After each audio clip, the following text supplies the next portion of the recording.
गुरु यानी ज्ञान देने वाला और बिना ज्ञान के जीवन निरर्थक है। गुरु शब्द का सही अर्थ, क्यों गुरु का सनातन संस्कृति में इतना उच्च स्थान है, गुरु पूर्णिमा का महात्म्य और इसके पीछे का पूरा कथानक, आज हम इन्हीं विषयों को जानेंगे।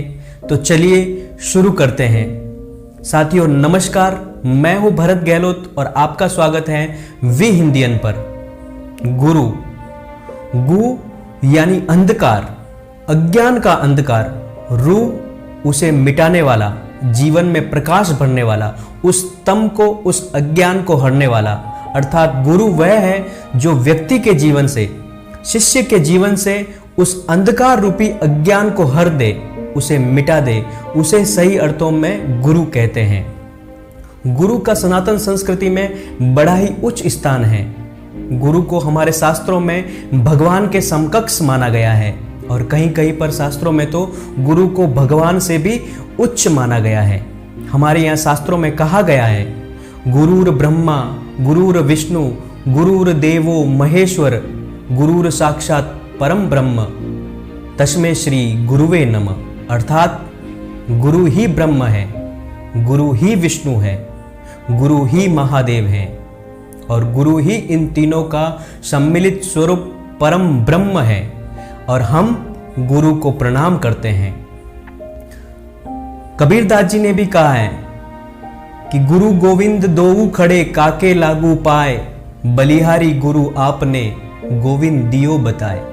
अर्थात अगर व्यक्ति के सामने एक ऐसा उधेड़ बुन उपस्थित हो जाए, जब उसके सामने गुरु भी खड़े हो और भगवान भी खड़े हो, तब उसे किसके चरण पहले स्पर्श करने चाहिए?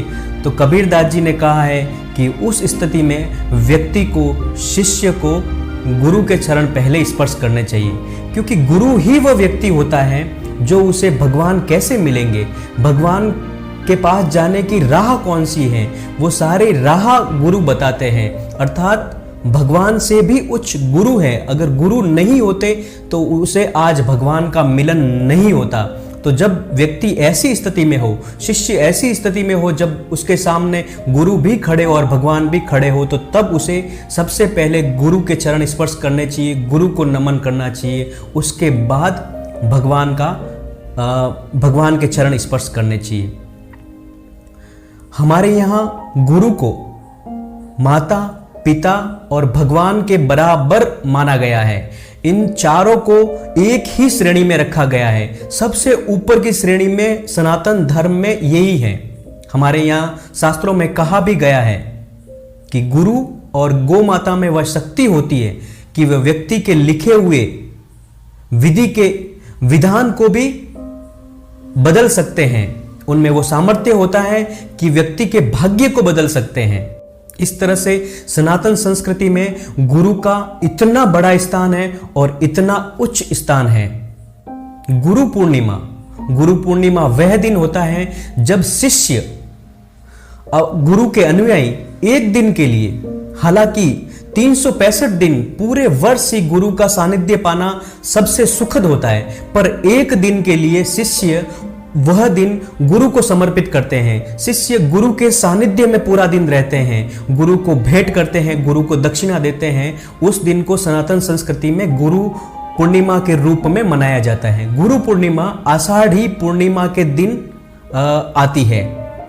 इसके पीछे एक कथानक यह है कि आषाढ़ी पूर्णिमा के दिन श्री कृष्ण द्वैपायन व्यास जी का भी जन्म है, जिन्हें हम वेद व्यास जी के नाम से भी जानते हैं, जिन्होंने चारों वेदों को लिपिबद्ध किया था, इसलिए उनका एक नाम वेद व्यास जी भी है। उन्होंने महाभारत की भी रचना की थी और वो गुरुओं में श्रेष्ठ हैं, इसलिए उनके जन्म दिवस को भी गुरु पूर्णिमा के रूप में मनाते हैं। इसके पीछे एक और दृष्टांत ये है कि आषाढ़ी पूर्णिमा के बाद अगले 4 महीने चौमासा स्टार्ट हो जाता है, यानी वर्षा ऋतु आरंभ हो जाती है और जितने भी परिवारजक हैं, साधु संत ऋषि मुनि, जैन ऋषि, बौद्ध ऋषि, सनातन धर्म के जितने भी संत हैं, वो अगले 4 महीने किसी भी प्रकार का विहार या यात्रा नहीं करते हैं। अतः आषाढ़ी पूर्णिमा के दिन जहां पर भी गुरु रह जाते हैं वहीं पर वो अगले 4 महीनों तक अपने शिष्यों को उपदेश, योग की शिक्षा, वैराग्य की शिक्षा, भक्ति की शिक्षा, उनके जीवन से अंधकार कैसे दूर हो, उनके आचार विचार व्यवहार में कैसे उत्तमता आए, ये सारे उपदेश वो एक स्थान पर रहकर अगले 4 महीनों तक देते हैं। इसलिए भी इसे गुरु पूर्णिमा के रूप में मनाते हैं।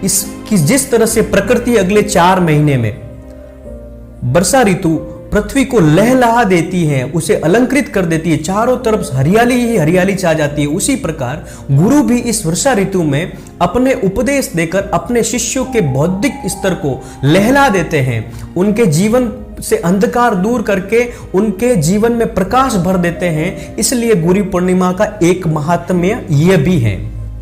मुझे लगता है कि अब आपको गुरु शब्द का अर्थ और गुरु पूर्णिमा का महात्म्य समझ आ गया होगा। आपको अगर ये वीडियो पसंद आया हो तो कमेंट जरूर कीजिएगा, क्योंकि आपका प्यार मुझे कमेंट के माध्यम से ही मिलेगा। तब तक दीजिए मुझे इजाजत। जय हिंद, जय भारत।